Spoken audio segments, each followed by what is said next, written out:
Oh, we... Oh, we're grabbing that. There we go. Got back into it and running an upgraded Final Fantasy VII Cloud deck. Oh, okay. Which Cloud? The green, white, red one, or the mono white one?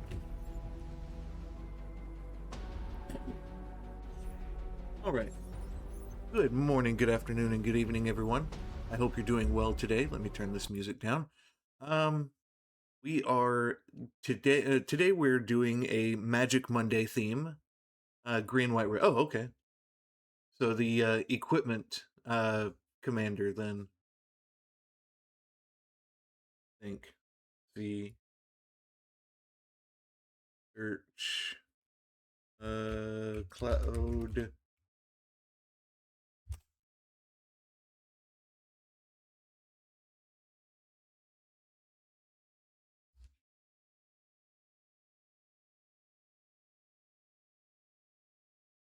It was hold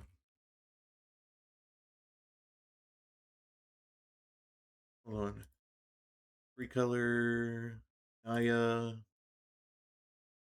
ex-soldier. Okay, when he enters, attach up to one target equipment you control to it. Whenever a cloud attacks, draw a card for each equipped attacking creature you control. Then, if cloud has power 7 or greater, create 2 treasure tokens. Okay. Do you have Colossus Hammer in that deck? Because that would be really helpful for you. At least that's one of the best cards for +2. Yes. Yeah. Okay, yeah. One of the best equipments in that deck. So, for those of you who do not know, I want his Buster's. I actually got an alternate version, alternate art of that. I pulled that my second box of Final Fantasy. Yeah. Um, I've got the magic in me. It's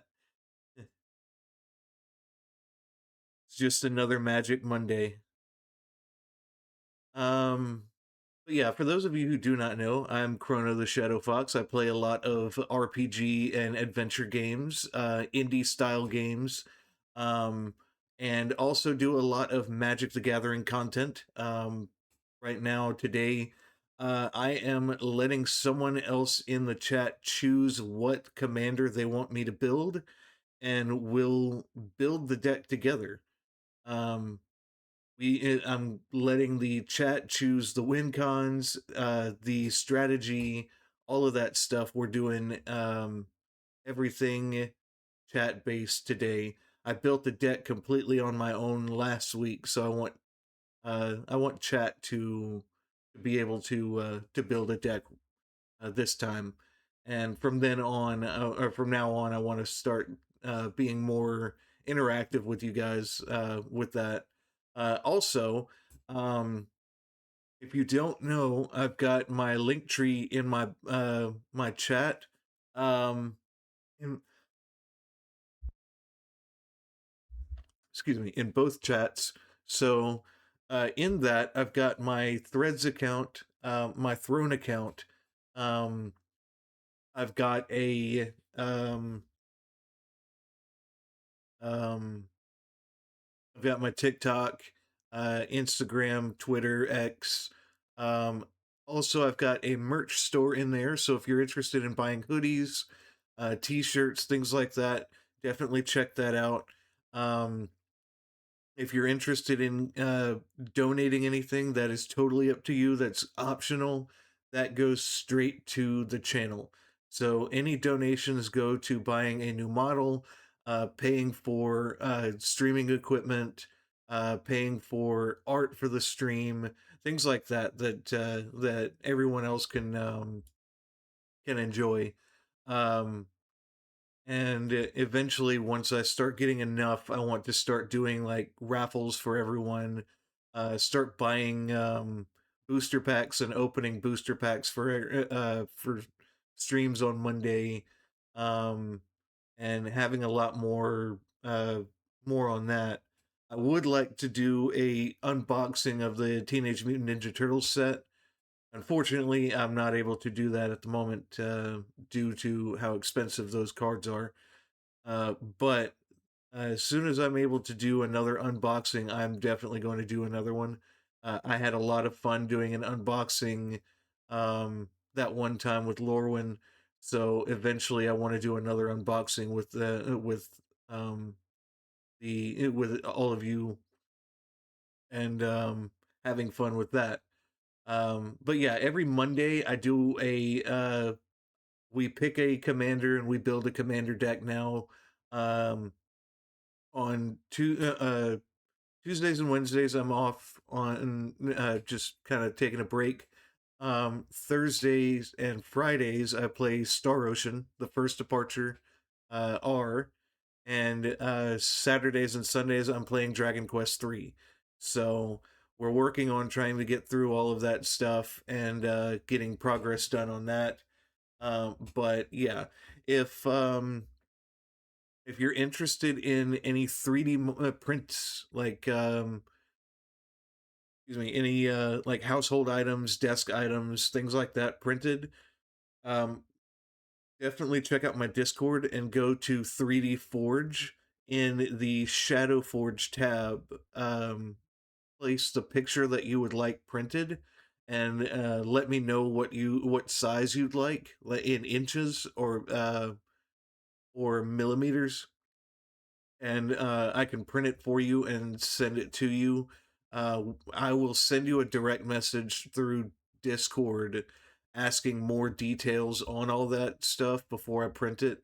I can only print one color, so as we're doing that, I'll go through all the details and stuff like that.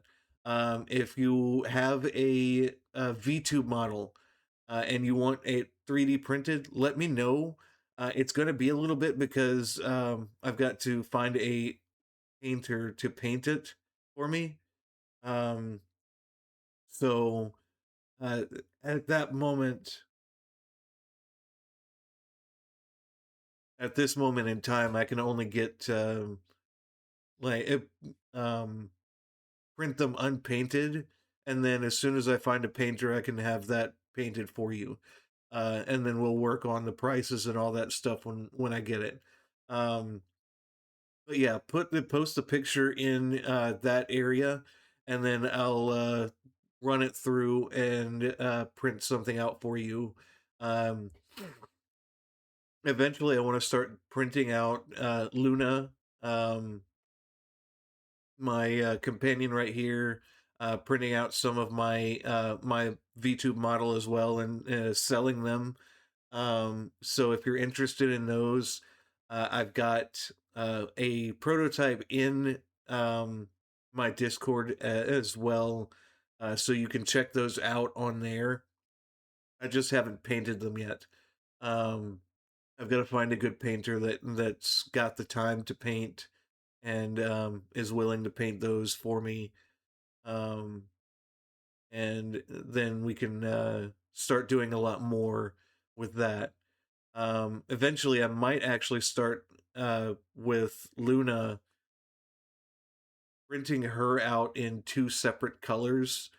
Printing her out in black with the armor with her metallic body, and then printing her head and tail out, and then attaching them. Um, Other than that, we have um the deck worked out right. Or anyone interested in letting me know what commander they would like to build today? I'm all ears on that.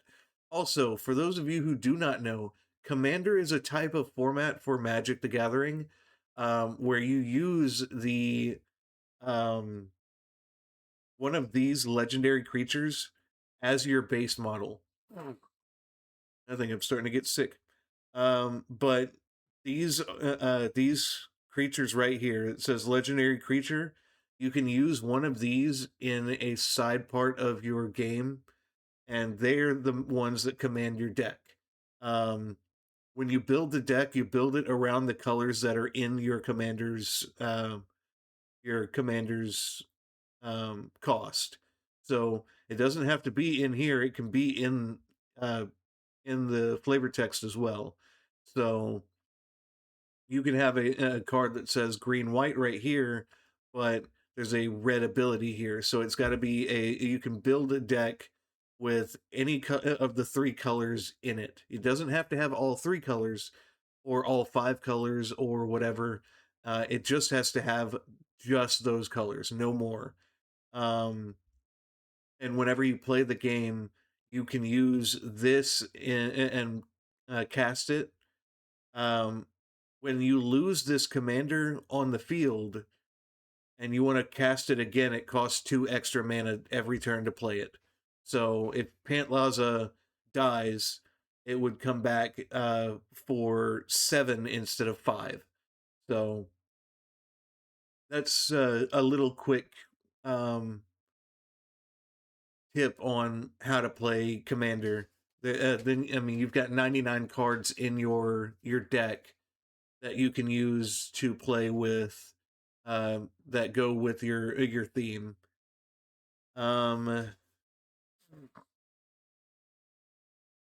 so I am all ears on what colors you want to use. We can do one color, we can do partner, we can do two color commander, 3, 4, or 5. 4 is a little bit harder to do, but if you're interested in doing a 4 color deck, we could do a 4 color deck. Um, but honestly, if you're doing 4, you might as well do 5. But that's in my opinion. But yeah, we can go ahead and do a whatever commander that you're interested in building. The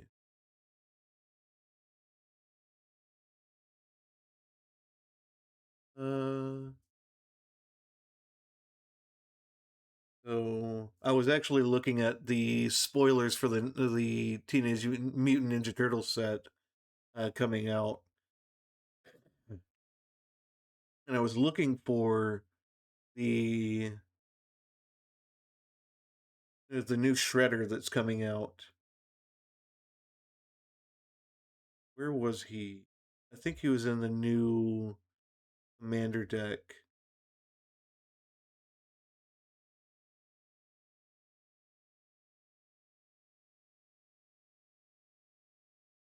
Let's go all the way down to Commander, see if there's if it's down here.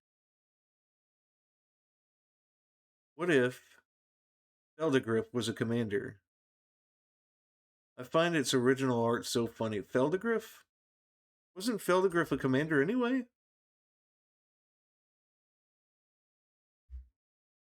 Let's see. Oh, hang on. I need to. I don't remember. Let's see. I think Feldegriff is a commander. Let me check.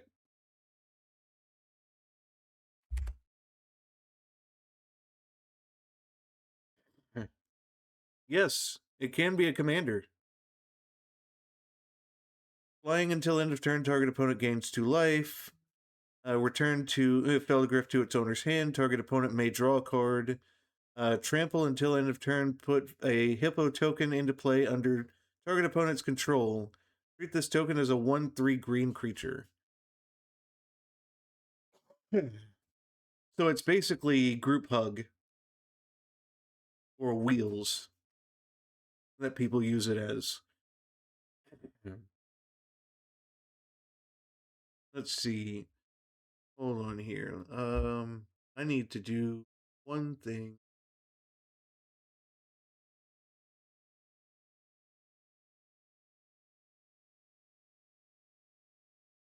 But yes, how are you, Robo?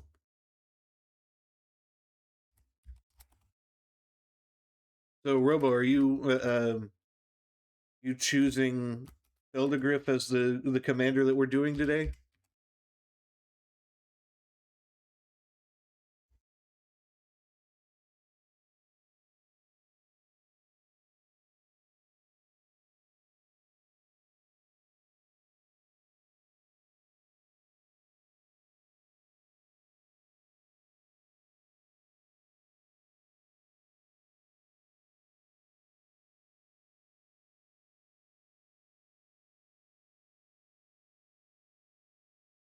I'm not really big on doing um group hug decks, so I'm not really sure how to build it. So that's why I've got EDH rec pulled up right here. But if you're interested in building Feldergriff, we can build it.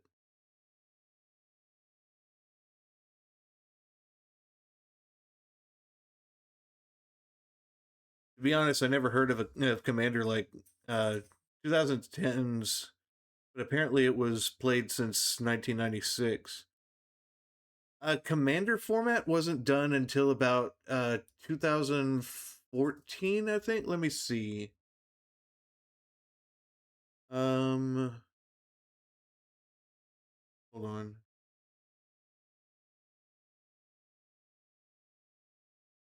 Pull it up on my laptop.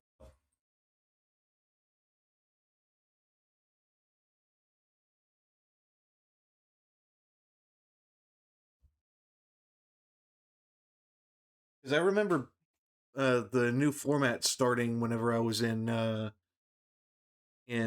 army. So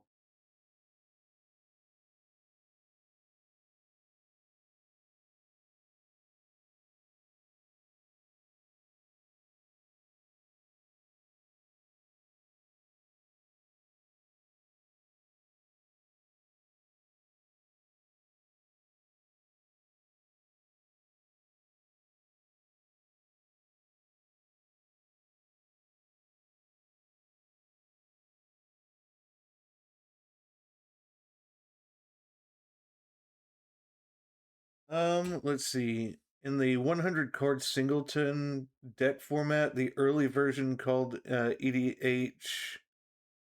Um, yeah, you're right. It was in the mid 1990s. I don't. And it came out with Legends. I had no idea. What was the artifact creatures like golems or the Draco dragon? Draco cannot be a commander. Uh, it started as a fan thing for a while. Then in 2010s, became more official. Yes, yeah, that's what I was just reading. I had no idea. I knew there was a card game back in the day for Magic called Vanguard. Um,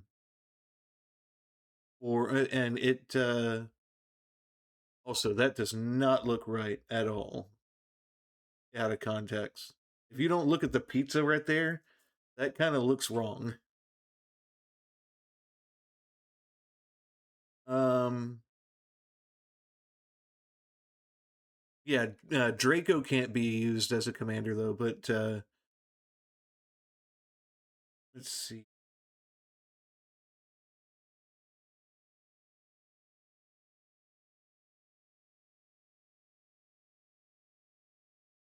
I like the alt arts of these though. These are pretty cool. Source cards, the digital cards. Here's the commander cards. The commander decks that are being released. Um, I'm looking for the Shredder card for commander. Oh, I see. Has to be yes, has to be a legendary creature. There we go. That's the Shredder I was looking for. That one right there is going to be a pain in the ass, especially in an Ishin deck when you double the attack triggers. And then you put wound reflection in there, so if they lose half their life, they're going to lose the rest of their life at the end of the turn.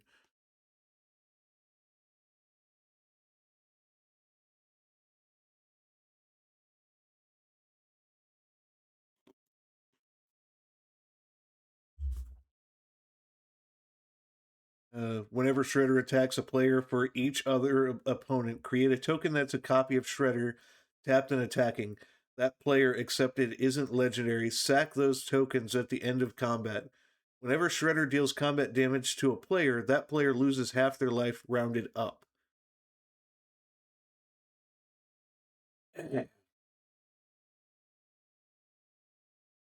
Yeah, that's going to be a menace. When her the mentor.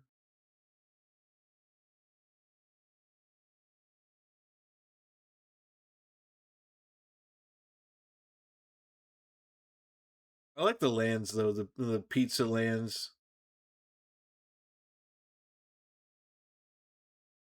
There was another card I was looking for in here. I think it was green. Or is it spoiled recently? So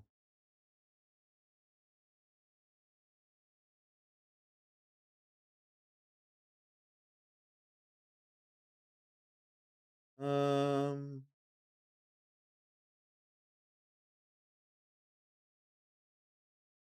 hmm.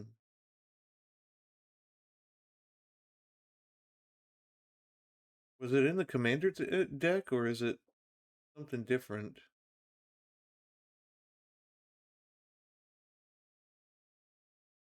It might be in the commander deck. Let's see.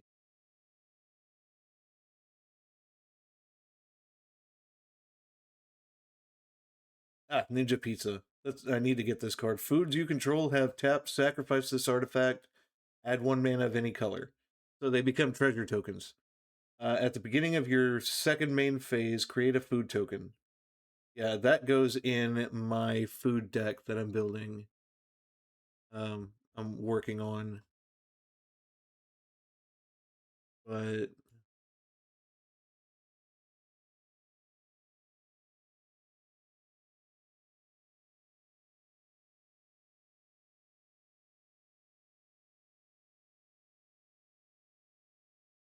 uh,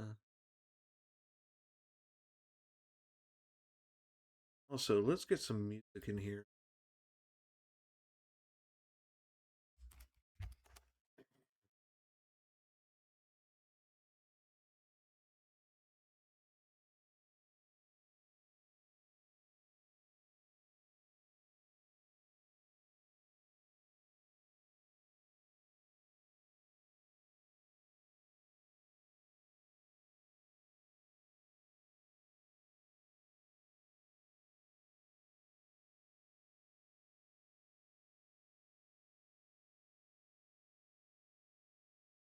All right. Now that we got all that is set up, any takers on a commander yet?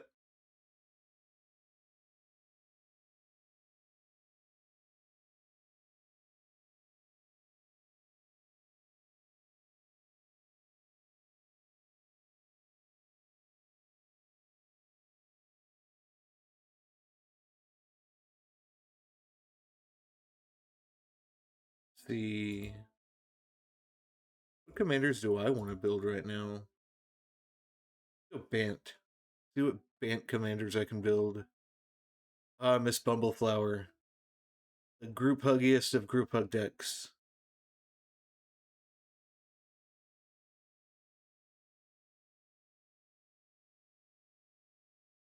Um,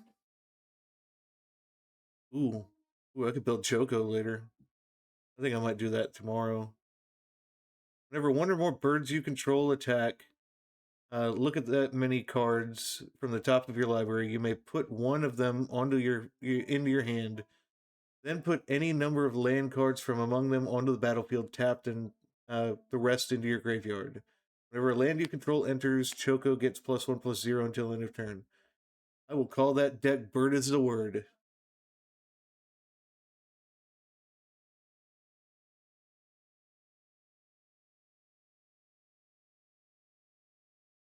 Whenever you cast a spell, target opponent draws a card, put a 1/1 counter on target creature.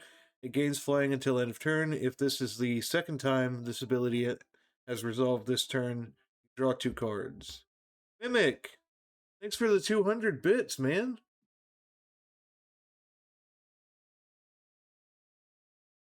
I really appreciate that. How are you? How's everyone doing? You guys are really helpful right now. I really appreciate you. I really appreciate you as well. Um, I really want to thank all of you right now because all of you this week have really done a lot for me. A lot of rating, a lot of bits, a lot of donations, subscriptions. Like I really. Oh, speaking of that Mimic, I also have to put you in the VIP Discord. So let me do that real quick.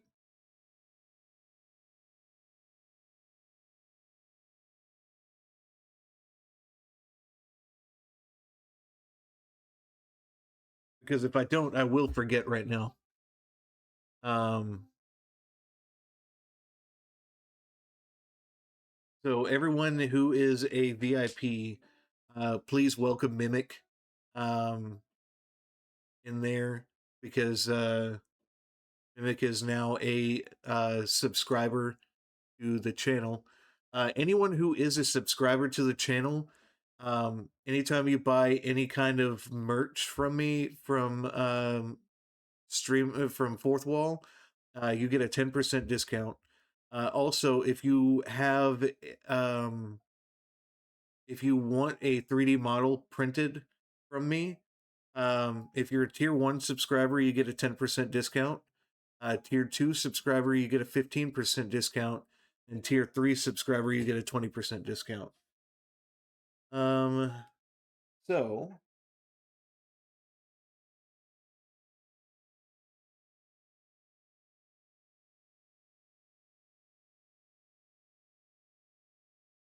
let's go here.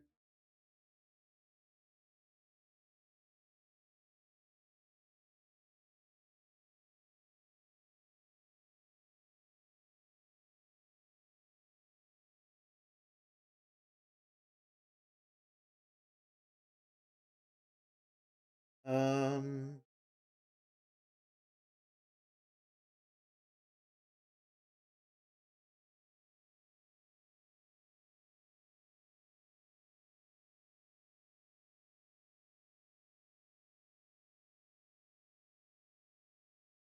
I've got to figure it out again, but Mimic, I will get you in the VIP server today because I've got to work on Discord today anyway. So definitely going to get you in there. Sorry I didn't get you in there earlier yesterday. I had some stuff I had to do, and the day before because you subscribed a couple days ago. Also, I changed my subscription sound. I was just playing with some noises, and then whenever stream happened, I needed to start the stream. I didn't expect someone to subscribe at that time. So, let's see.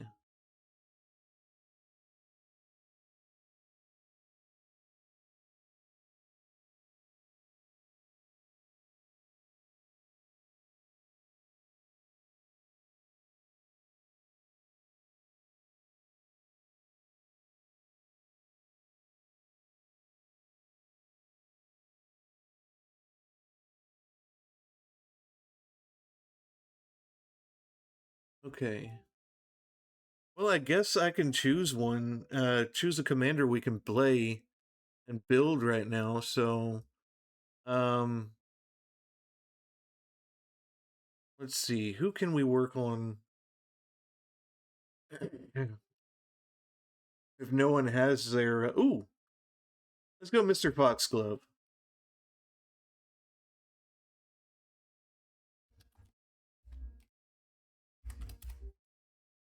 Commander, we'll go private for now.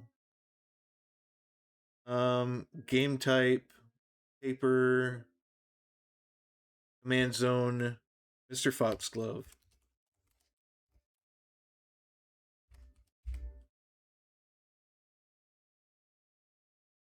Fitting because I'm a fox too. So, um, create deck. Mr. Foxglove is the commander. So what he says is whenever Mr. Foxglove attacks, draw cards equal to the number of cards in defending player's hand, minus the number of cards in your hand. If you didn't draw cards this way, you may put a creature from your hand onto the battlefield. So, we can either do it one or two ways. We can work on the draw mechanics and continuously drawing from our hand, or we can work with the free casting ability by playing a creature every time we attack. Um,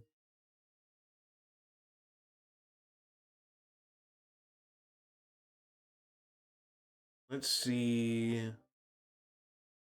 All printings. We'll go with that one. Um, he's only a $4 or $5 card, so that's nice. I think no, I don't have Mr. Foxglove. I need to get Mr. Foxglove there. So what we'll do is add the things that are needed the most. So like Soul Ring, Arcane Signet, um, the basics for the deck. Rhystic Study.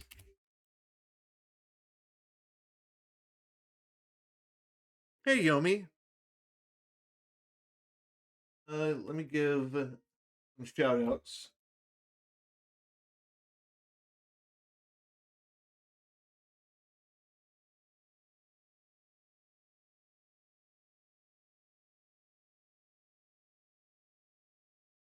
How's everything going with you?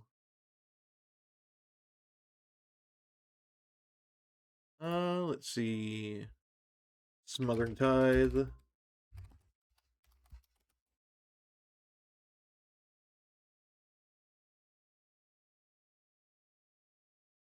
Alright, so we can click on Mr. Foxglove and see what we can add in the deck and how to play him. So we've got wheels, we've got card draw, we've got cantrips, which I've never really remembered what cantrips was. Ramp, big mana, group hug, birthing pod. Foxes, there's not a lot of fox support in Magic, which is sad because I really enjoy foxes. Um, so let's see. There are so many ways to build this deck. It's crazy. Uh, Jesus, Tron, trigger abilities, treasure, top deck, tap on tap, storm, spirit, sagas, sacrifice. We're gonna go with the one of the top options. Um, huh.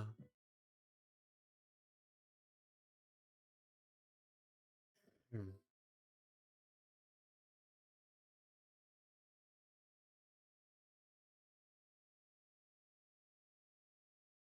But first, instead of going there first, we need to go and do what we have first. So lands. We need a forest. We need an island. And we need a plains. Now, after that, we need the three dual lands that work well with this deck too. The three best dual lands in the game. Um, let's see. Oh, what were they?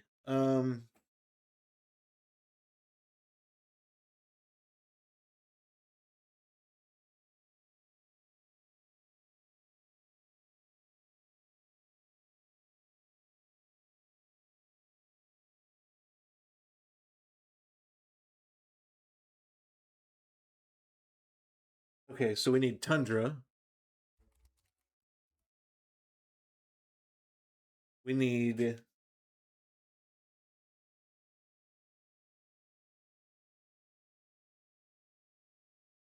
um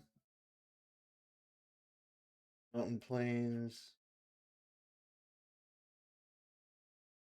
Green White, Savannah.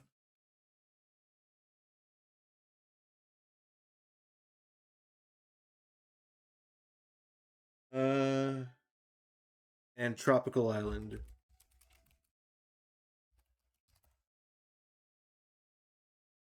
Now, these right here are going to be the most expensive things in your deck. If you build this deck, like actually build it from uh, with cards, physical cards. Um, so I'm just building this deck to the best of its ability. All right.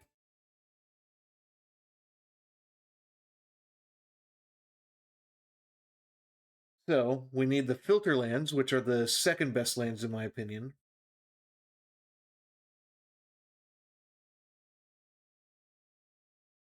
Um,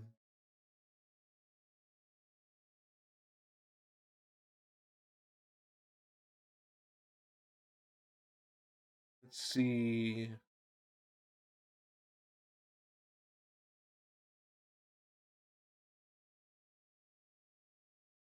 That's Mystic Gate.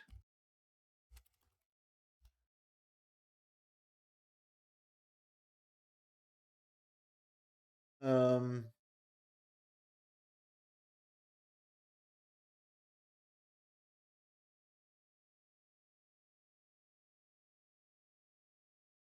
where are they?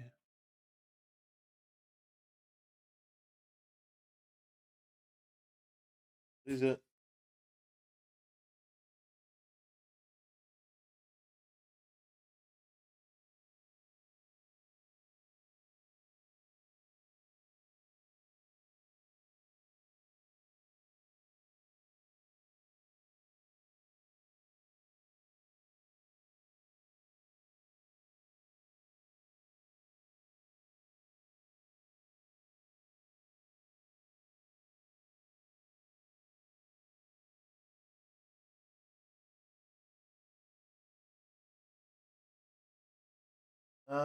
Let's see.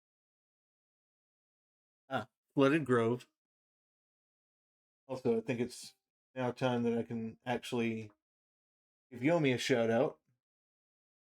So, Flooded Grove,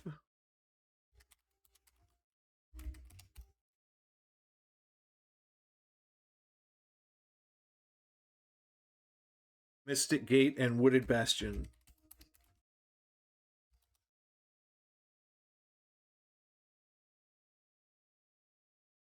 Oh wait, Flooded Grove, Mystic Gate. All right, so those are the second best.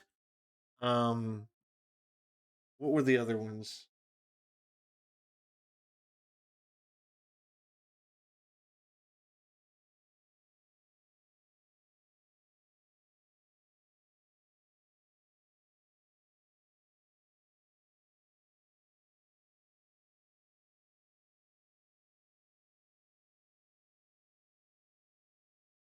All right, so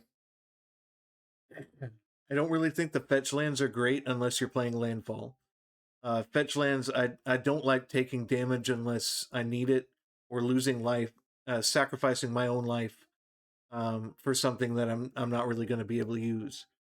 It honestly, it's taking up a deck slot in my opinion. The alpha lands and beta lands, those are the best. The shock lands, again, I don't like taking damage for the for putting them down on the battlefield untapped. But they are good lands for replacement lands. So the crowd lands, those are actually. Oh no, the Verge lands. I forgot about the Verge lands. Um. So let's see.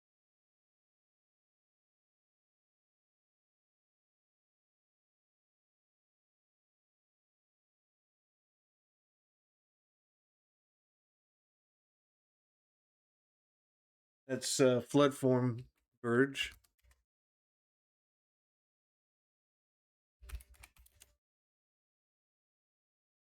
Flood Farm Verge. Okay. Um.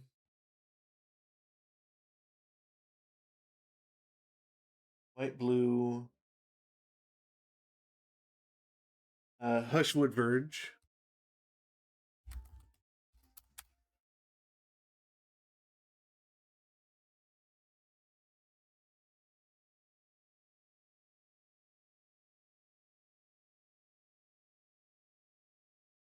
and Willow Rush Verge.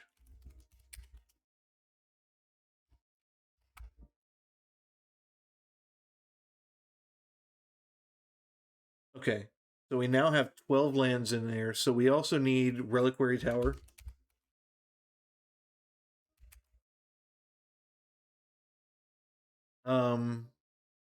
Rogue's Passage.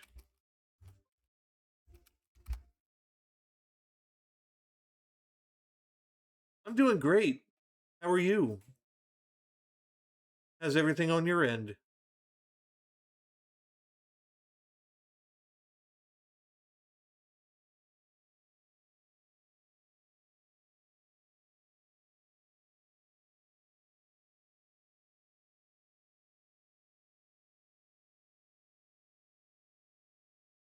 Doing much better. That's good. I just realized that the music has not been playing on y'all's end.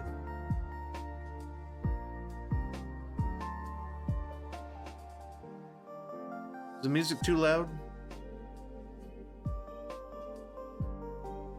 don't want it to be too loud for you guys.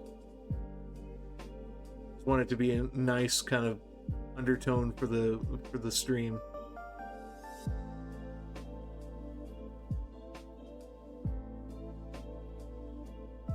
Let's see.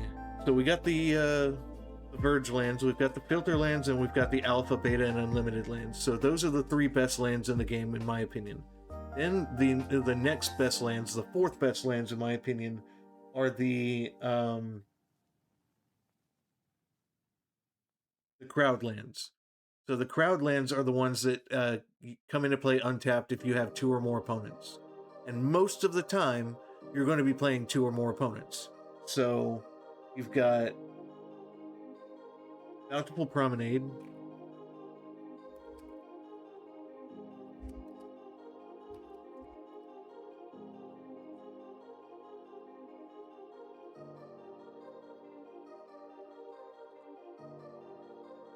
Rejuvenating Spring,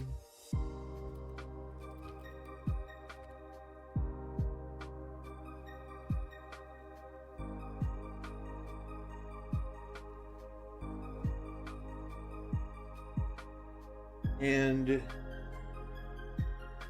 Sea of Clouds.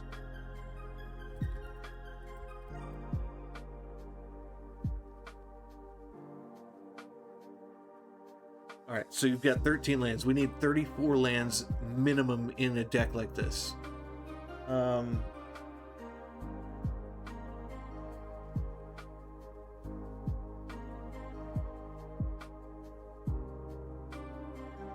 Pathways. Pathway lands are really good too, because they can either be one or the other good lands. So we've got Arc Channel Pathway.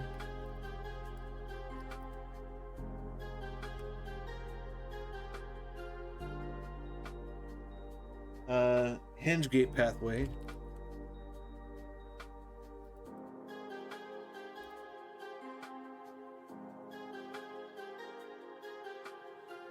And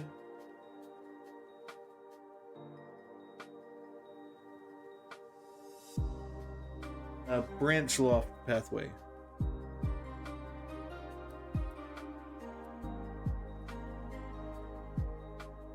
Alright, so now you have 20 lands. Now we need 14 more minimum.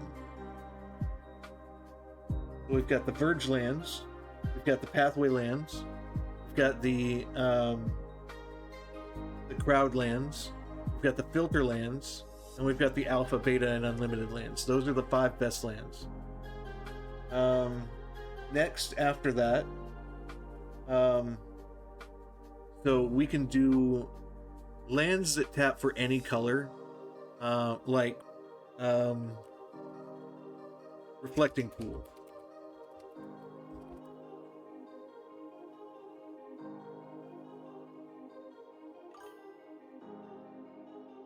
It sounds like I've got an ad coming up, so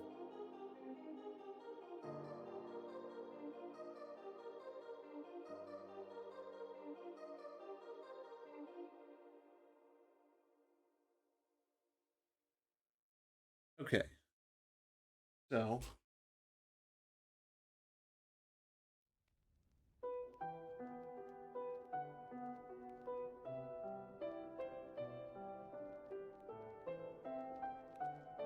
What we'll do now is go and look at the utility lands and see what we have in there, see what we need. Yavimaya is a good one, so we can add Yavimaya, Maze of Ith, and Gaia's Cradle, which will probably be your most expensive land ever. Let's see. Each player draws a card. Target creature with power 3 or less. What is Mr. Foxglove's power? 3. Okay, so we can put Access Tunnel in there.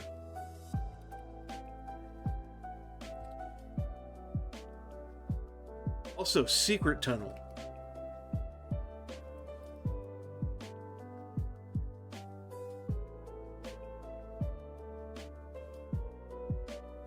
Secret Tunnel, this land can't be blocked. Tap, add a colorless mana. Tap 4, 2 target creatures you control that share a creature type can't be blocked this turn. So, this one might be taken out, but if it isn't, then it's pretty good. Access Tunnel right here. Tap 3, tap it, target creature with power 3 or less can't be blocked this turn. Now, another thing to remember, Mr. Foxglove only states when he attacks, you draw a card equal to the number of cards in defending player's hand minus the number of cards in your hand. So, it does not have to deal damage. So what we can do is Reconnaissance.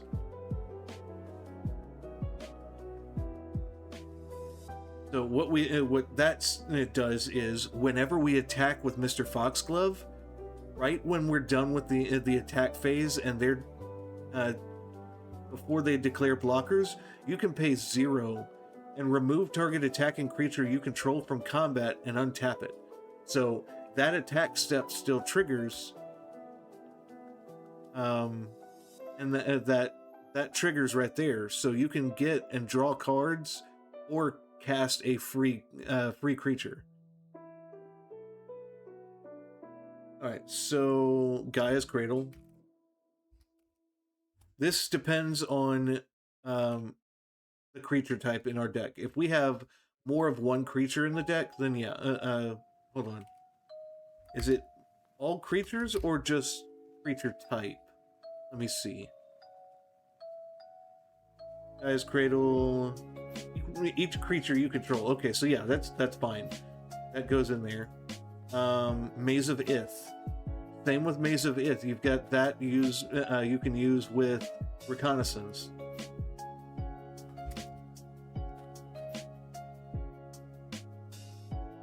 So now you've got 25 lands in play, or in the deck. With that 25 lands, we still need more. So,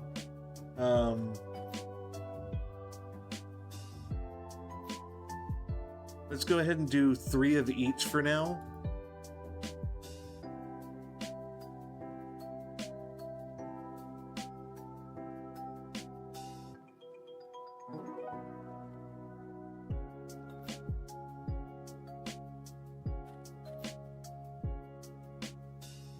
It's 31 lands.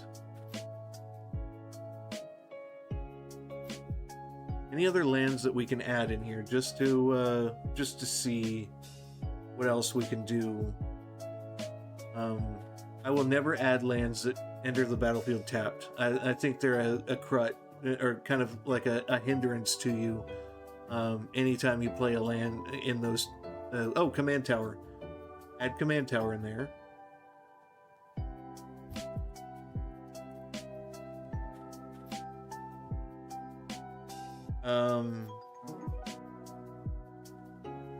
Let's see. We have those.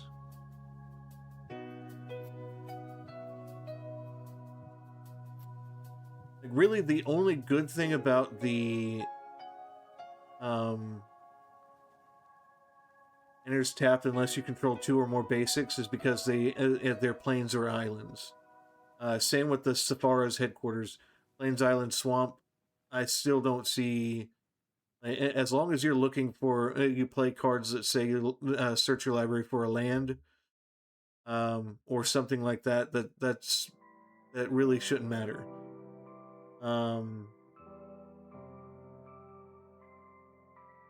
But I see no reason why I should pay two life to play a land untapped when I can play lands that come into play untapped as it is.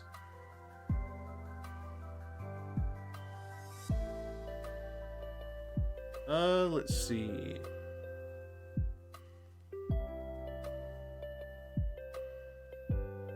These would be great lands if they tapped for a colorless mana. Like, these are like the filter lands, but you have to pay a mana and then tap it. It'd be great if if you could tap for a colorless mana with that.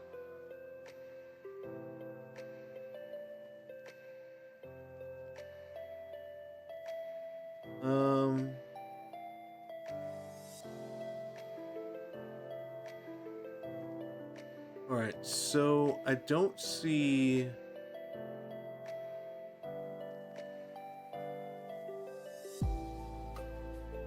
any other lands in here that I would use.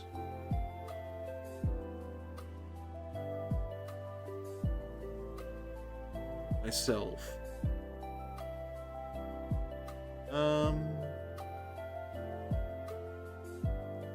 Now, artifacts, on the other hand, we need Thought Vessel, Decanter of Endless Water. Okay, so we'll add Thought Vessel.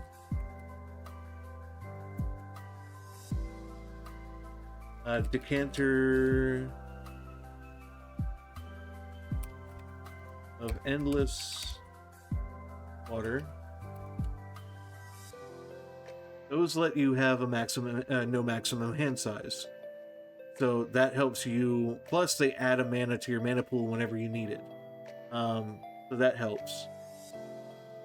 You're probably going to run more forests in the deck. On top of that, we need things like Cultivate.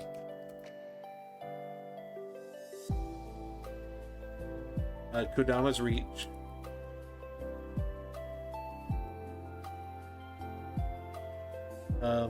Rampant Growth.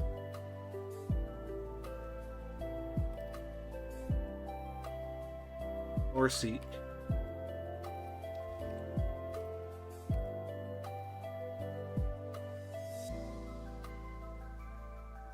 Explosive Vegetation.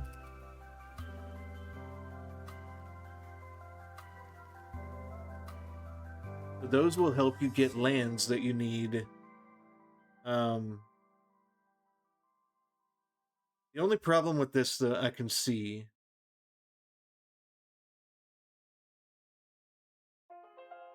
I've got to start finding lands that search for any land, not just a basic land, because most people aren't playing basic lands in their decks anymore.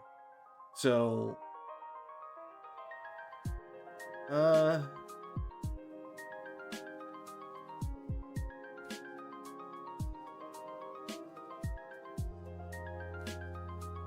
and we're probably only going to be playing, like, let's see, 3, 6,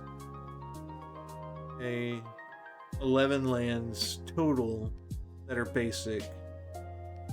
So we can probably get it away with just running Cultivate, Rampant Growth, and Kodama's Reach in there. We do need Beast Within.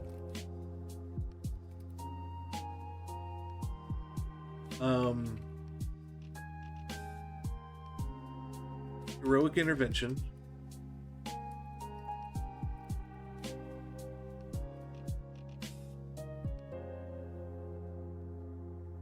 Let's see.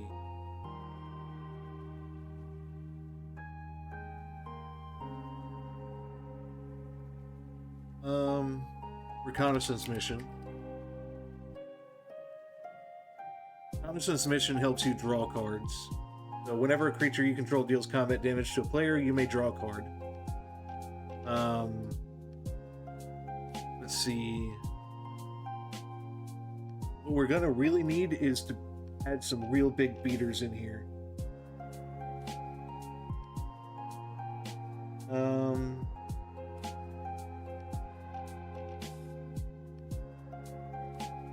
Okay, so Beast Within was another good one.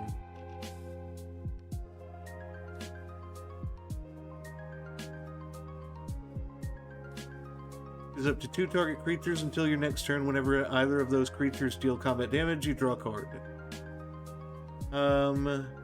Tap up to 2 target non-land permanents. They don't untap during their controller's next untapped step. Draw 3 cards, then you get an emblem with you may cast spells from your hand without paying their mana cost. That's actually pretty good. Tameo. Field Researcher.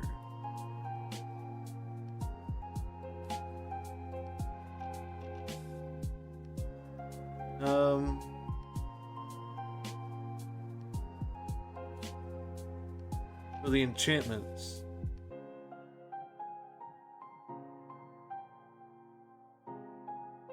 If you're going to play a big beater deck, you're going to need things like Harari's Wake, where you can tap a land for mana and add another one.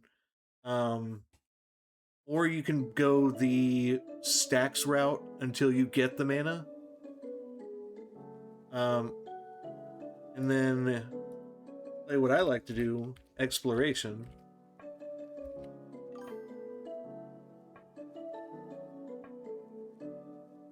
Hey Dreamers, how are you? Burgeoning. Alright, then we need control. So we need mana drain.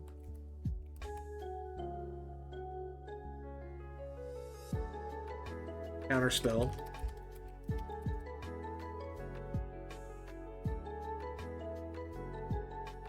Familiar's Ruse.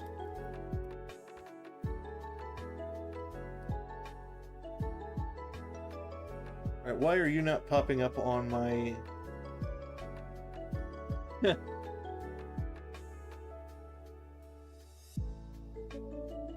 Oh.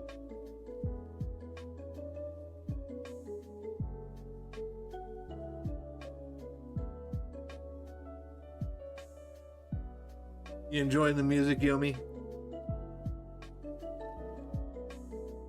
Deprive. Disallow. Alright, so we've got control now. So that's good. I'm doing okay. Built a gearbox with the little dreamer just now. Oh, okay.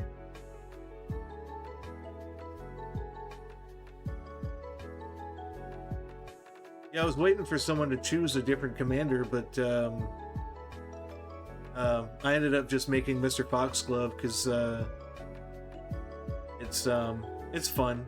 It looks fun. Looks interesting to build. Now, next Monday, I have a place in Discord for anyone who wants to suggest a commander for next month, or next Monday. Every Monday, I'll be doing a commander for everyone, so... And next Monday, if you would like, we can all build the deck together. Actually, right now, if anyone wants to suggest cards that they think would be a good fit in the deck, you are more than welcome to suggest any card right now. Now that I have enough people in here to start suggesting cards, you are... I mean, if you want, you can add whatever you'd like. Mystic Sanctuary.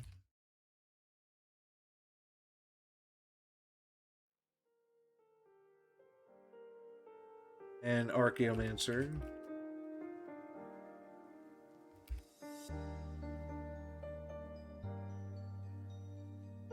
Alright. Archaeomancer with with Familiar's Ruse. I can keep getting a counter spell in my hand every time. What kind of card is the commander? The commander is Mr. Foxglove. So, what Mr. Foxglove says is it's got lifelink. Whenever Mr. Foxglove attacks, draw cards equal to the number of cards in defending player's hand, minus the number of cards in your hand. If you don't draw or didn't draw cards this way, you may put a creature from your hand onto the battlefield.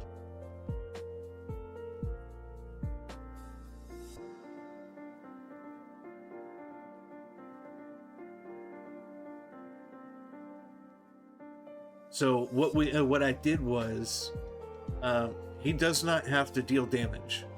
So what you can do basically is just attack with him, and then use reconnaissance to remove him from attacking, and his ability still triggers. Or if you're already using, if you don't have reconnaissance, you have Maze of Ith, untapping target attacking creature, preventing all combat damage that would be dealt to and dealt by that creature this turn.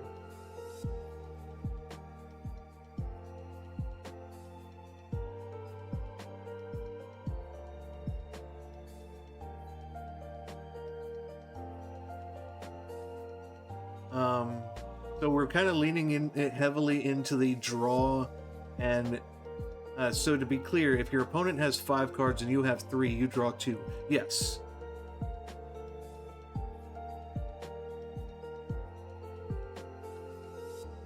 But if you don't draw, then you can play a creature for free from your hand. So putting big beater creatures in here is also a good idea.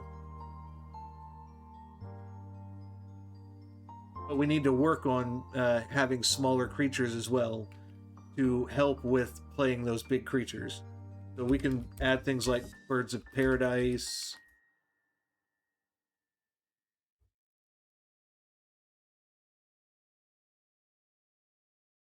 Just casually draw BFM. Yes, yeah, pretty much. Uh,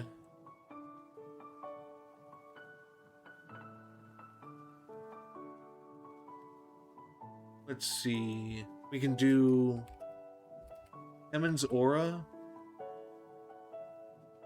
with Bloom Tender.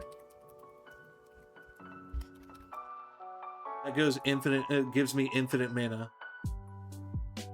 So for each color among permanents you control, so the max we'll have is 3. You attach Pemin's Aura to it. You can add a blue mana, and then untap that creature. So then you can tap it again for, say, you're getting infinite green and white mana from that. You can also do that with what was the other one?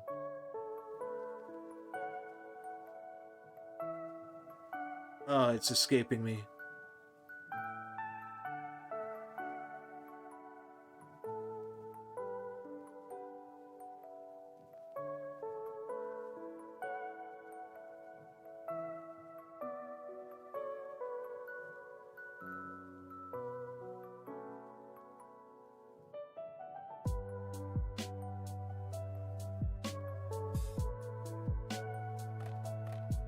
Um,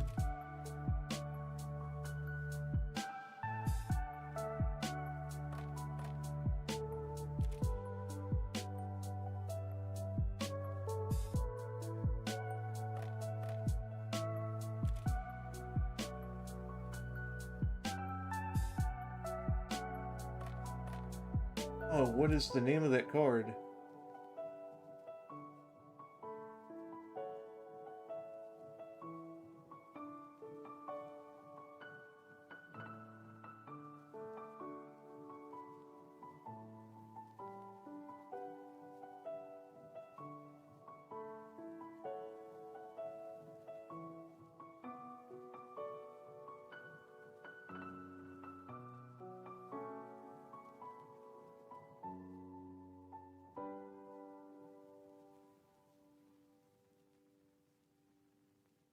Okay, there's another card that I'm trying to think of right now that is the same, similar to it.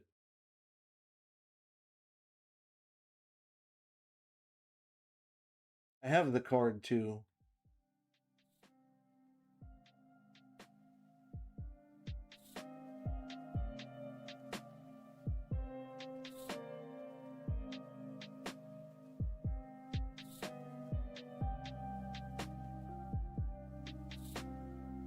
Hold on.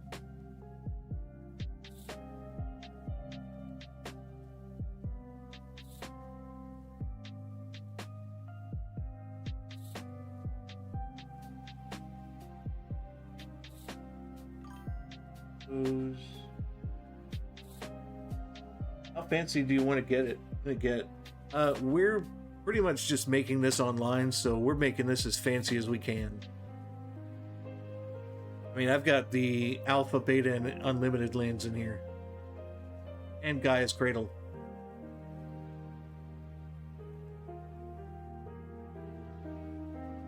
Read from the Real, that was the name of the card.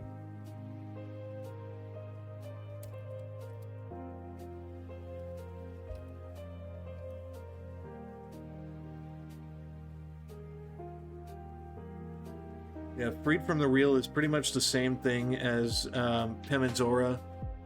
Pemenzora does a little bit more, but it helps a lot more, or a lot as well. So we have a total of 62 cards in the deck. So we need creatures.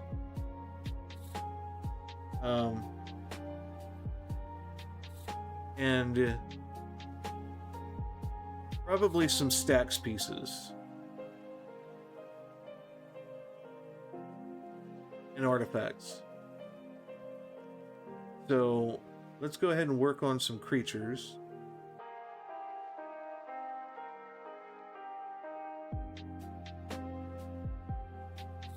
Galta's a good one.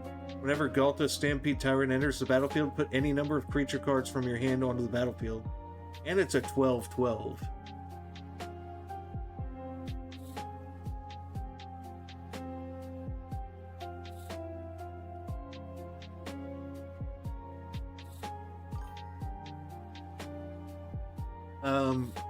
You're not really or they're not drawing.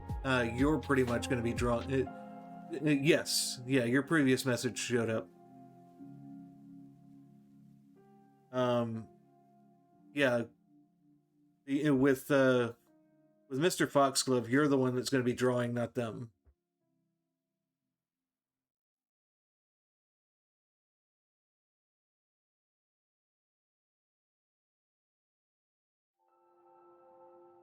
Now, let's see, Ketsa.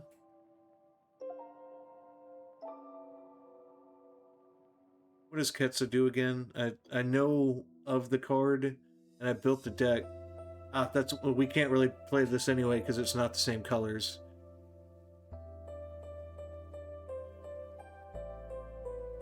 With Commander, you have to have the same colors as your Commander.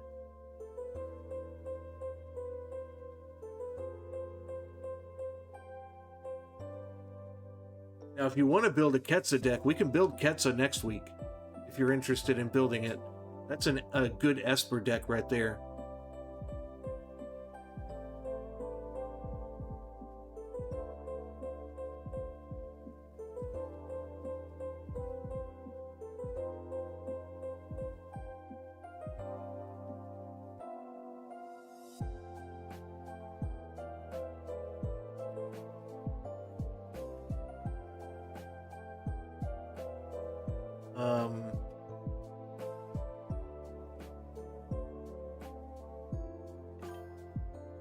The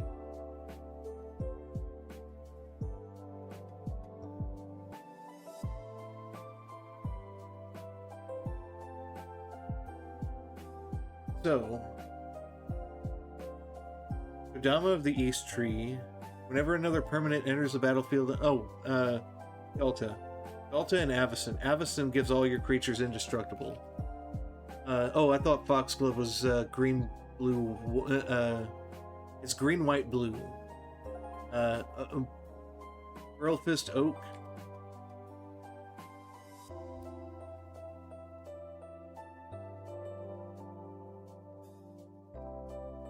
Whenever you draw a card, gets plus... Okay. The only problem I have with this card is it's not it's not a permanent effect. So, when I build decks, I like to build decks where now we can add this because this is a I'm letting you guys add most of what's supposed to be added. But when you build a deck and you're when it comes to things like until end of turn effects, and it being a 4-drop for a 2/3, I don't see that being very good in the deck.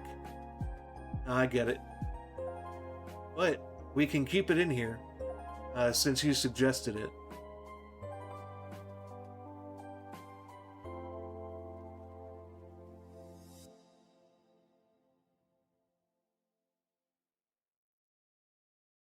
If it doesn't fit, it doesn't make sense. Yeah, I'm just giving you some pointers on what I've learned. Um, but when it comes to certain things like that, I do want you guys to actually be able to build the deck yourselves and see how it plays when we try it out on here.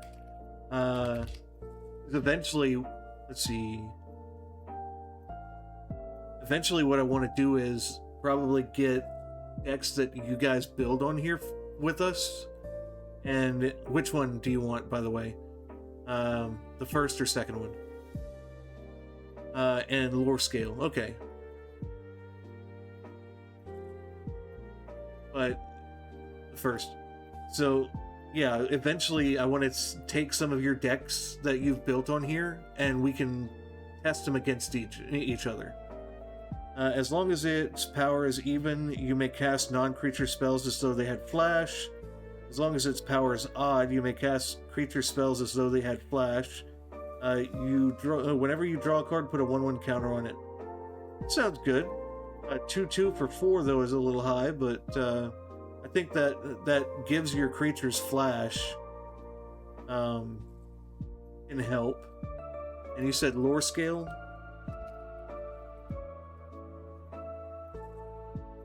Lore scale total. Whenever you draw a card, put a 1/1 counter. Now that's what I'm talking about. Whenever you draw a card, put a 1/1 counter on it, and it gets +2/+2. Considering how fast you could also be drawing, because Yes, yeah. And also with all the land drops, like you've got burgeoning. Whenever an opponent plays a land, you can play a land. Exploration, you can play an additional land each turn. You also have no maximum hand size with Decanter of Endless Water and Thought Vessel, and Reliquary Tower. So that helps you keep your hand size. And also you've got draw with Rhystic Study. With Smothering Tithe, you'll be getting treasure tokens, so that helps.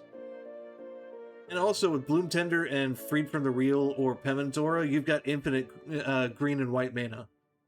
So you can play a lot. Let's see. Galta you can play for free, and then you can play all your creatures for free.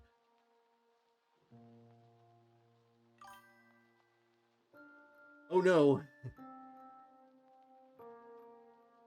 So yeah, with Galta, I forgot my card.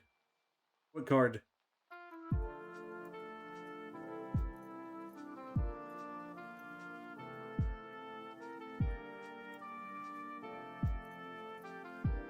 Sphinx's Tutelage, okay. Sphinx's Tutelage.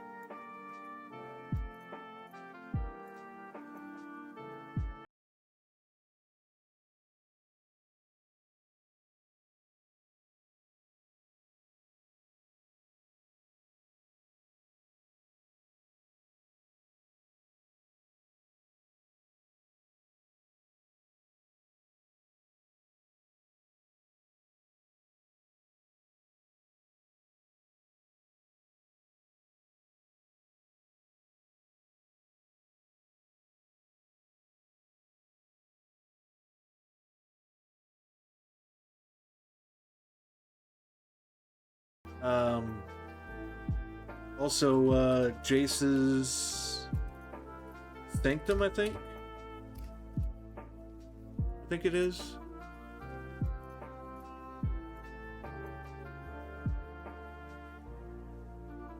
No, not this one.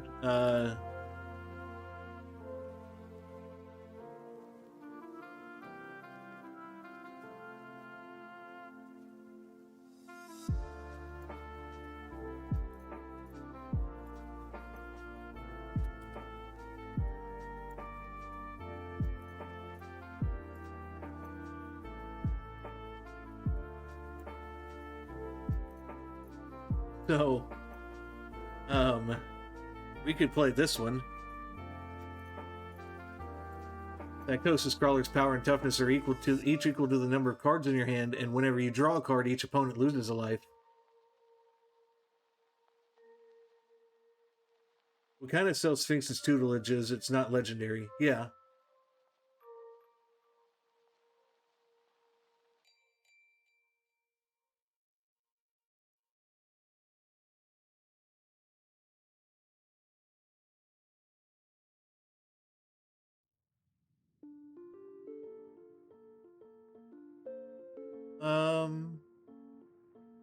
We are lacking in creatures, by the way.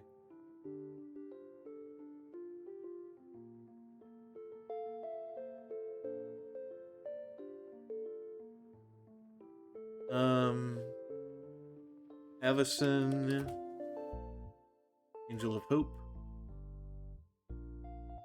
Avison gives all your creatures indestructible.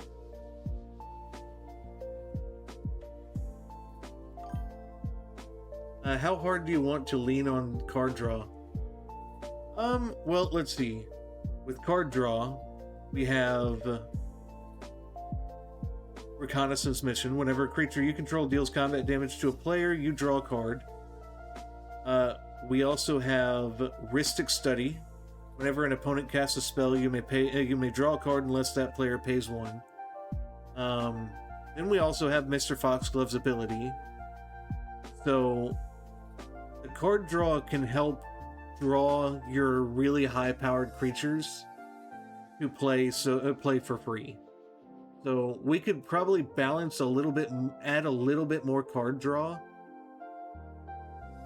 Ominous Seas can really feed off card draw.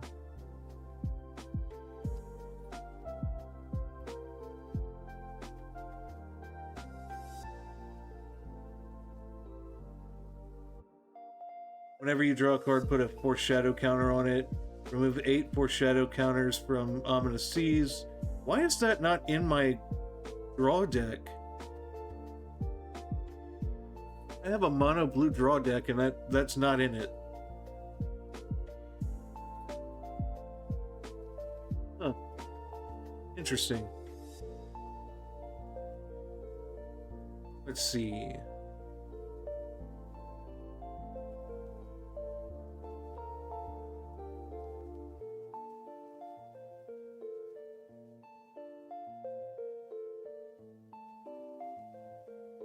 Oh, we need Noble Hierarch. That helps with mana.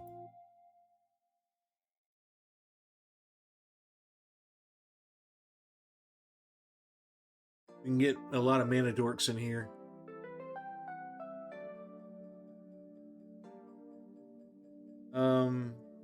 Consecrated Sphinx.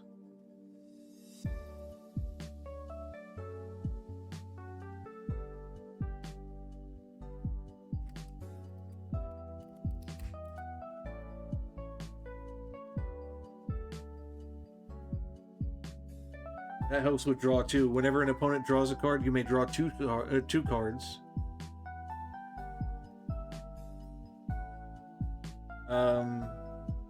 Well, we do need to add Farewell and Cyclonic Rift. And, because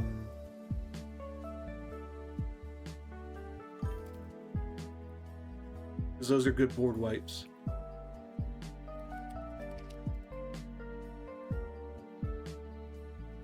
Winds of Abandon.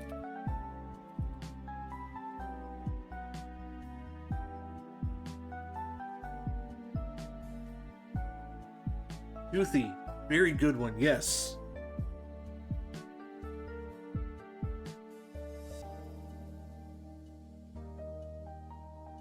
Yes, Toothy.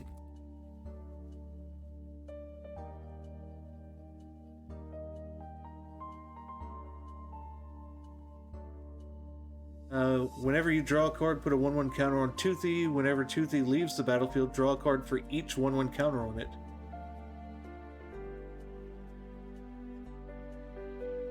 It's a good idea.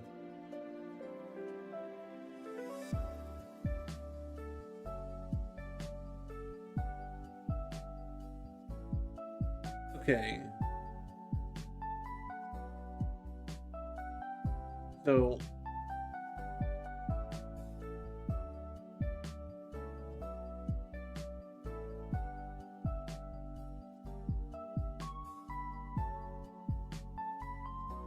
this would be hilarious. I'm gonna be lurking. Yeah, definitely. I see you're online too, so definitely flips into the shadow. Yeah. I hope you enjoy your stream and enjoy the lurk.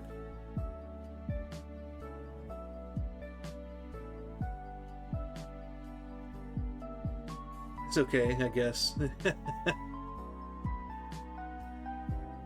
Oh, Chasm Skulker. Whenever you draw a card, put a 1/1 counter on it. Whenever Chasm Skulker dies, create a blue squid creature token.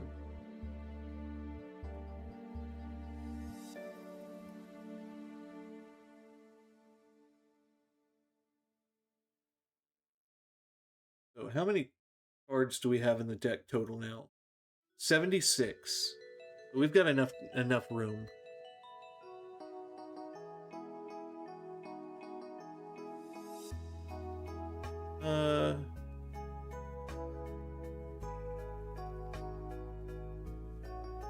Mana cost is pretty high, but does have flying. One Neurophage. That's a good one. That's actually in my my draw deck.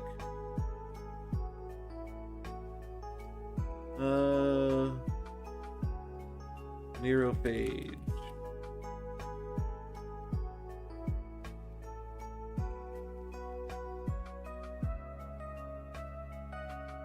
Whenever you draw a card, put a 1/1 counter on it. Yes.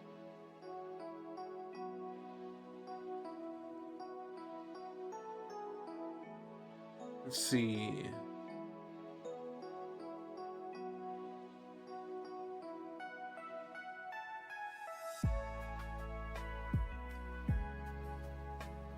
Shiprise. That's a good one too. Nope.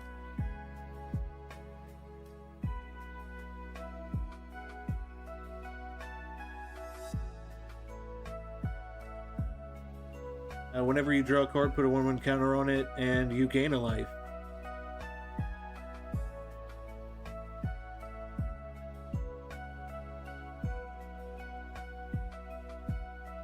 Okay. Yeah, now we're cooking with grease.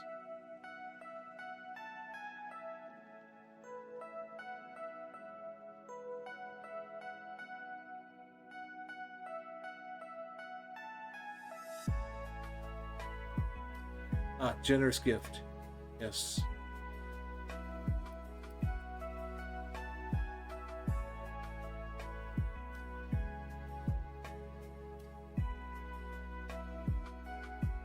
Dawn's Truth.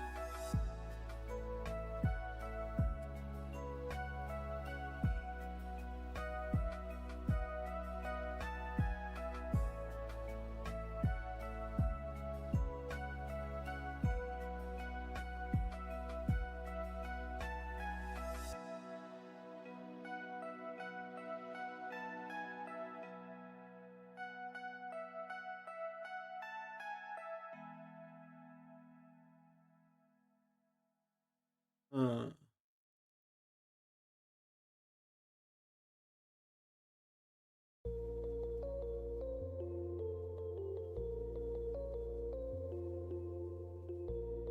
so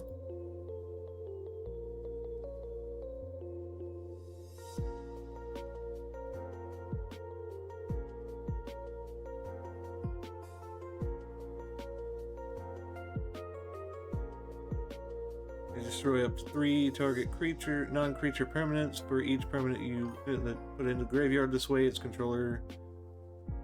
Okay, that's a good control card. Kind of iffy on Starving Revenant. Let's see.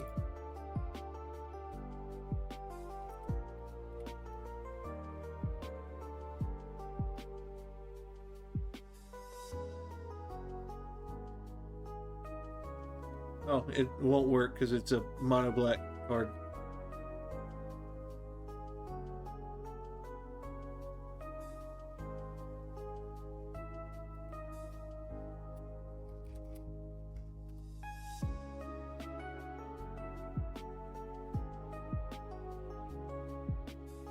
Really? It's a $3 card?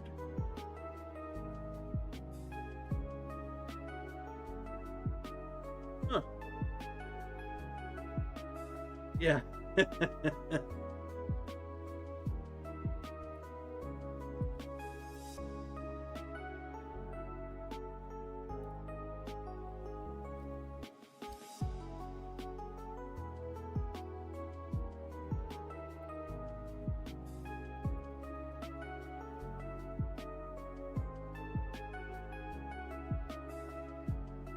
Okay.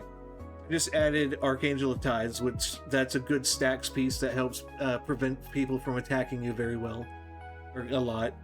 I added Esper Sentinel. This helps withdraw as well, and it's a 1-drop. Whenever an opponent casts their first non-creature spell each turn, draw a card, unless that player pays X, where X is Esper Sentinel's power. I also added Grand Abolisher. During your turn, your opponents can't cast spells or activate abilities of artifacts, creatures, or enchantments. So, while it's your turn, it is your turn. No one can do anything on your turn but you.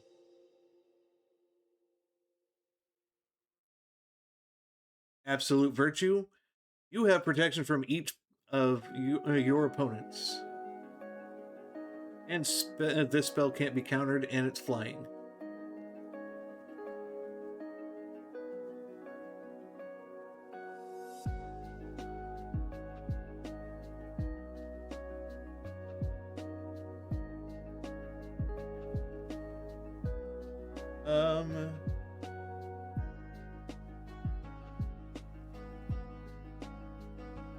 Old Gnawbone gives you a lot of treasure tokens.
Cutzel works too. That helps with the same thing as Grand Abolisher, but you can also draw a card.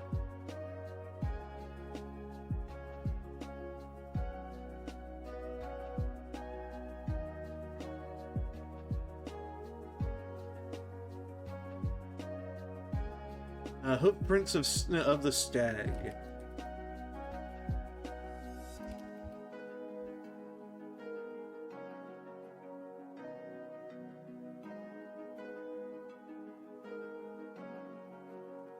Whenever you draw a card, you may put a hoofprint counter on this enchantment, remove 4 hoofprints, and create a 4/4 elemental creature token with flying.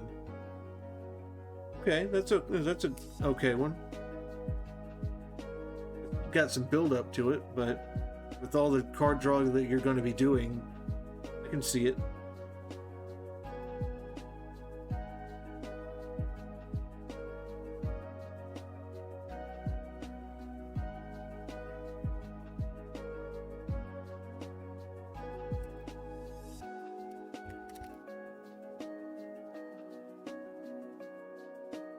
Hold Gnawbone whenever a creature you control deals combat damage to a player. Create that many treasure tokens.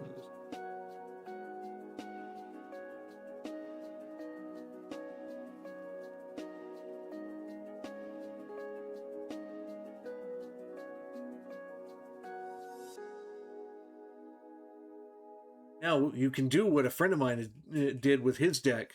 Because he built a Storvald deck, which is absolute menace, by the way. Stupidly menacing creature,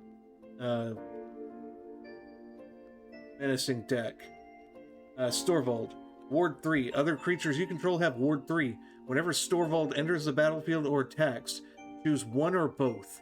Target creature has base power and toughness 7 until end of turn, and target creature has base power and toughness 1 until end of turn. So, what you do is, if you have Storvald out, and then you have Hellish Norn out, and someone has their 10/10 creature out, you can turn their 10/10 into a 1/1, and then they die immediately because Hellish Norn's out. Because Hellish Norn gives all your creatures, your opponent's creatures, -2/-2.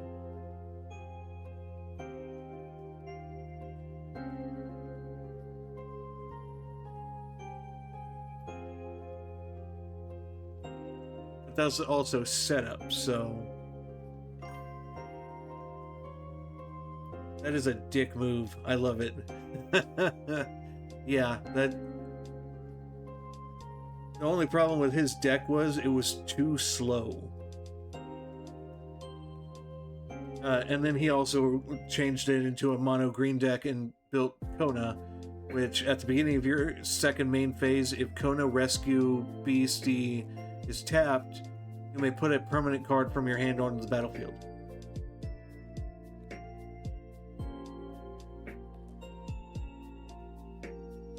Which actually Kona could go in there really well too.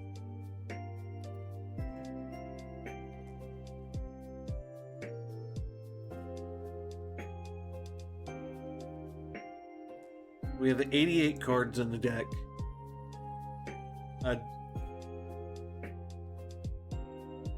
Now, I do need to make sure, let's see.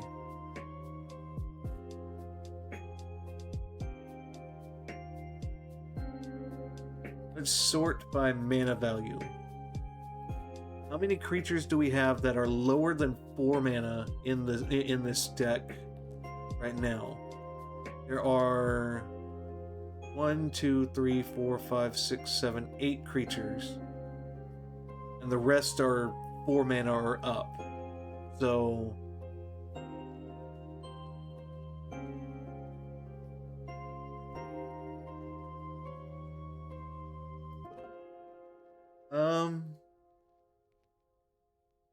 I think that's a balance right there. Like 4 mana and up, or and lower is good. I think that's a balance. So now we can add artifacts, enchantments, sorceries, things like that in here. I mean, we have a lot of enchantments already, but what else can we do with instants? Protecting ourselves.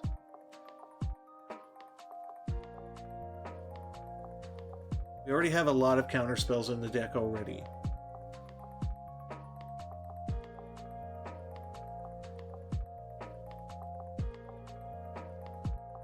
Stroke of Midnight's a good one. Destroy target non-land permanent. Its controller creates a 1/1 human.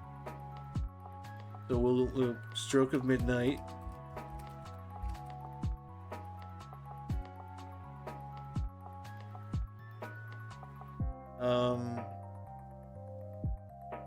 Let's go back up here. Top high synergy cards.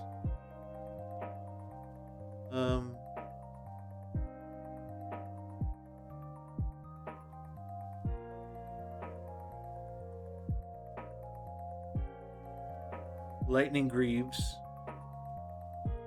You need a good Lightning Greaves. Gives all your gives your equipped creature Shroud. On top of that, we could put Swiftfoot boots in.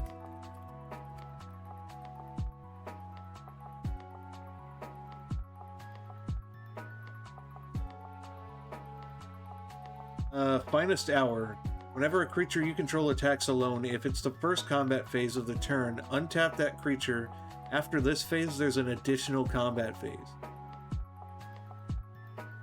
That's pretty cool. We can do attack twice.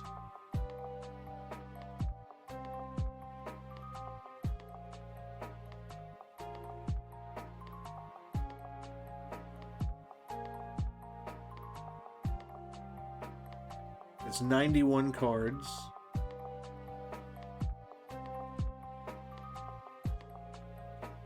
Let's see.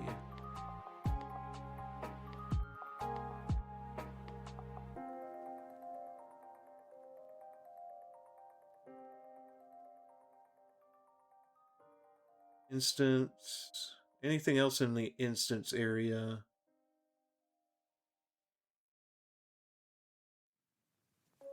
And 1 life for each creature your opponents control. Prevent all damage that would be dealt to you this turn. 3 mana, that's not bad.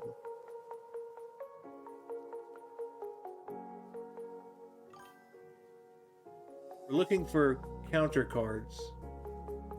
Oh no, we already have a lot of counters. Like I've got we've got Counterspell, we've got Deprive, which Deprive you can keep getting back if you have a card like Mystic Sanctuary. Mystic Sanctuary is Deprive, you counter target spell, then return a land to your hand. Mystic Sanctuary says whenever it enters, if it enters untapped, you may put a target instant or sorcery card from your graveyard to the top of your library. So you're getting that counter constantly. Then you have Familiar's Ruse. As an additional cost to play this, return target creature card from your hand or to your hand and counter target spell. So you have things like Archaeomancer. When it enters, return target instant or sorcery from your graveyard to your hand. So you have two counter spells that you can constantly use. Then you have Disallow, which counter target activated or triggered ability is a really good one. And then the classic Mana Drain. Now if you want to add one more, you could add Void Slime.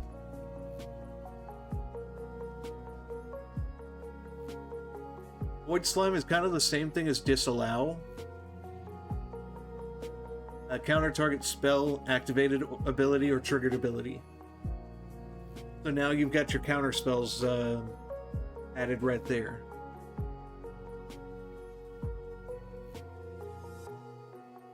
Let's see.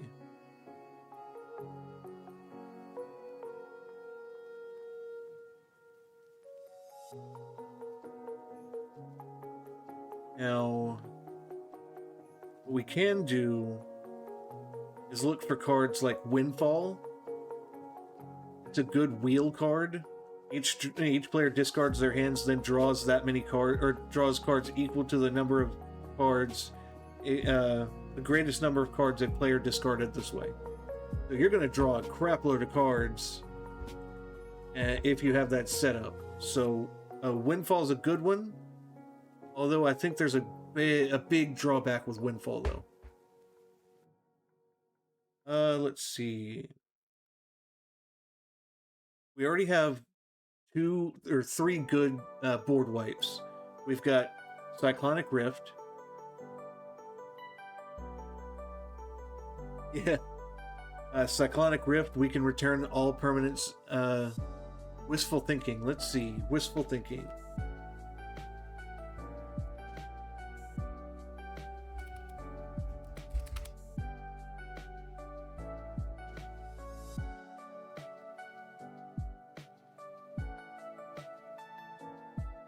Target player draws 2 cards, then discards 4 cards. That's a good one. I draw all the things, you draw nothing.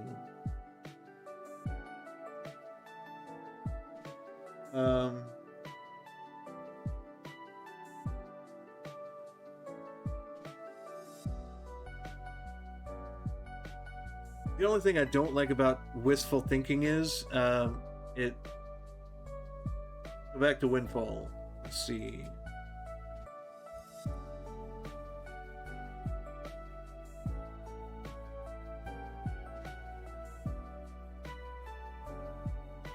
Each player discards their hand, then draws cards equal to the greatest number of cards each player discards this way.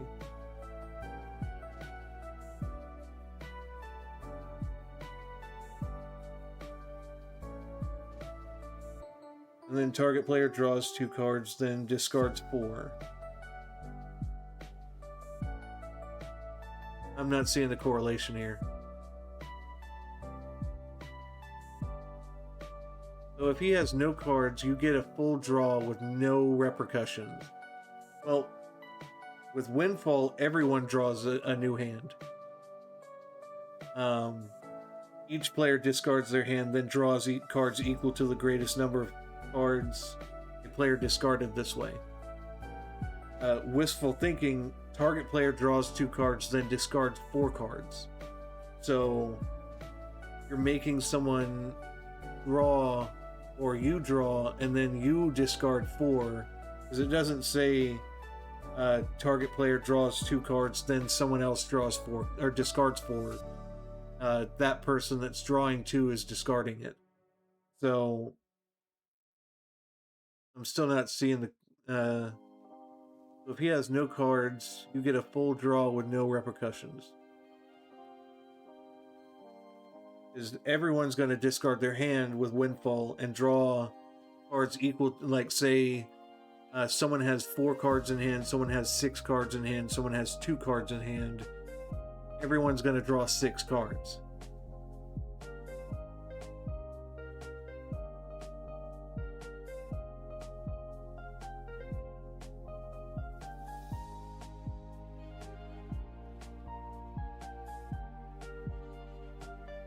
So Windfall's great. Oh, I see. Yeah. Windfall's great. Wistful thinking, though, I wouldn't really recommend using.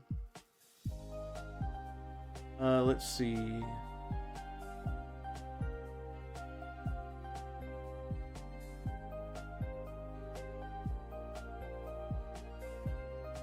So let's.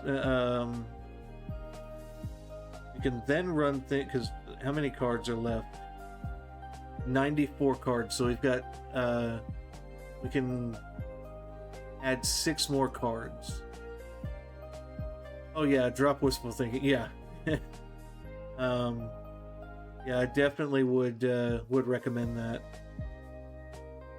Now, Teferi's Ageless Insight, if you draw a card except the first one, you draw in each of your draw steps, draw 2 cards instead.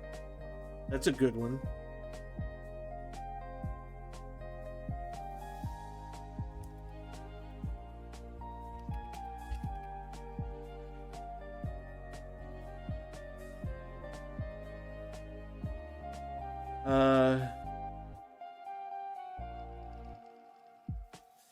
We can run 2 stacks pieces like Propaganda and Ghostly Prison.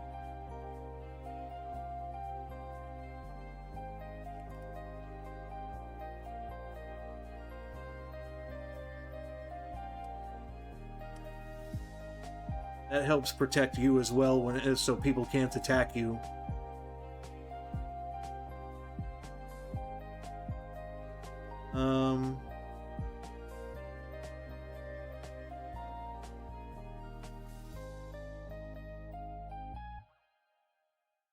With Tamio,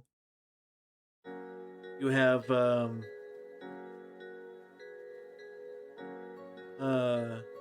choose up to 2 creatures until your next turn. Whenever either of those creatures deal combat damage, you draw a card. Draw 3 cards. You gain an emblem with you may cast spells from your hand without paying their mana cost. So you're basically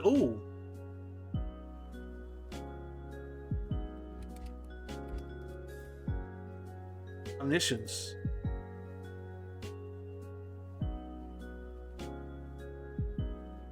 You may cast spells from your hand without paying their mana costs.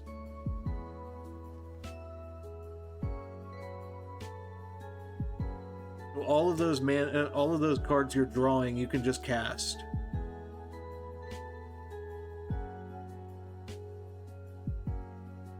We're at 98. We've got 2 left.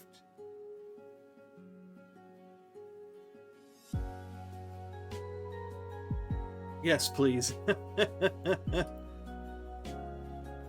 Let's see.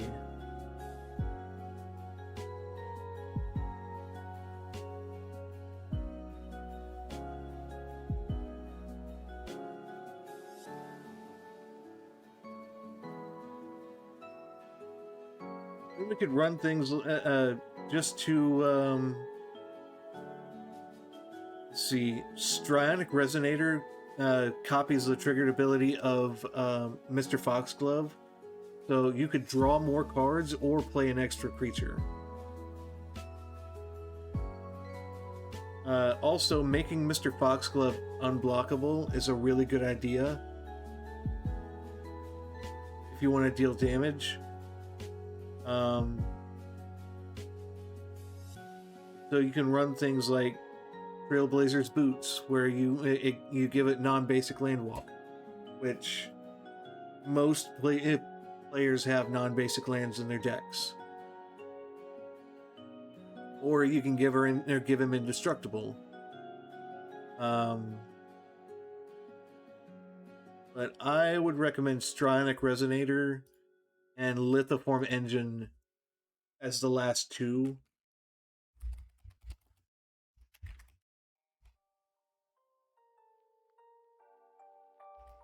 Lithoform Engine. Because Strionic Resonator doubles the triggered ability of Mr. Foxglove. And then Lithoform Engine, copy target instant or sorcery spell you control, or copy target activated or triggered ability you control. And then you can also tap target and copy target permanent spell you control. So you can make a copy of, like, say, Psychosis Crawler, Ona, Archangel of Tithe, any of these right here that would help you win the game even more.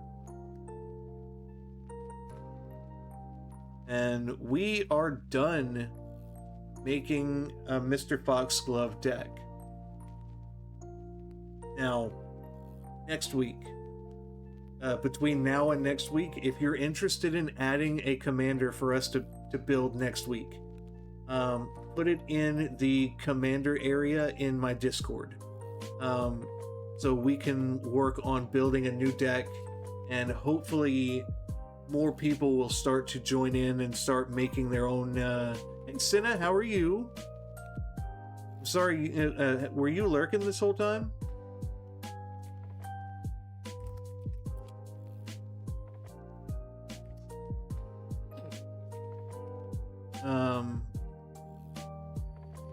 I just popped in. Oh no, I'm sorry that you just popped in.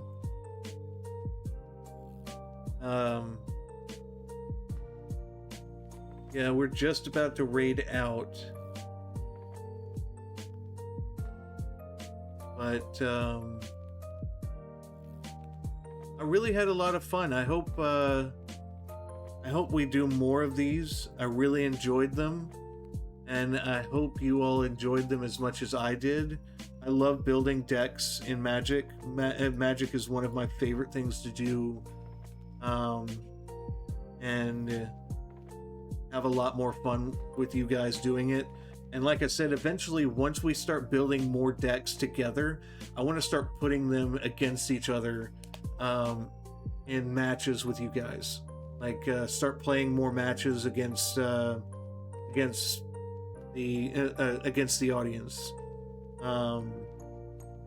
I have Tabletop Simulator on Steam now, thanks to one of our VIPs in Discord. So we can eventually start putting more decks that you guys create in there, and start playing more Magic on Mondays. But let's see. Let's find someone to raid.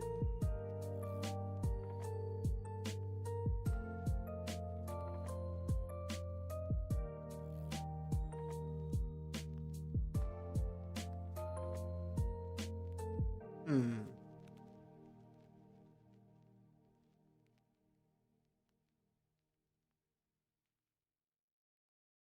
Okay.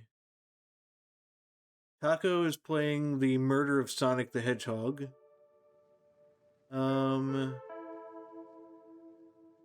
Phoenix is online playing Dead by Daylight. I haven't raided Taco in a while.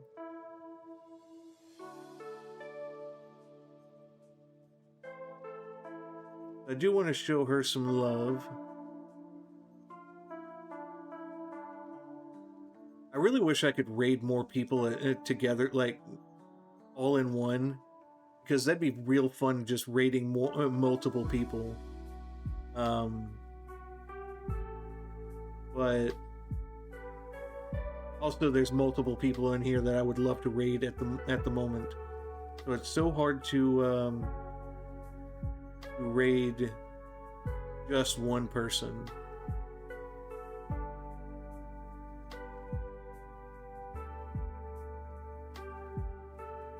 Like, Phoenix raided me earlier, and I would love to raid her. So let's see.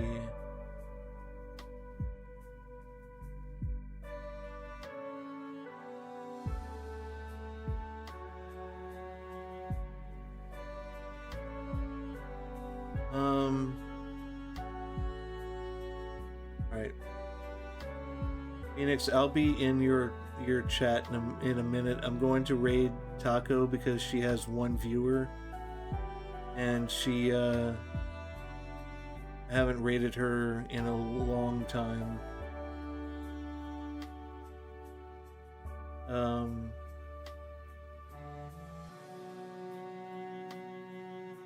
right. I hope you all have a wonderful day, evening, afternoon, and night. Stay safe out there. I really hope you enjoyed the stream, and I will see you all on Thursday playing Star Ocean. So, go ahead and hit that raid button.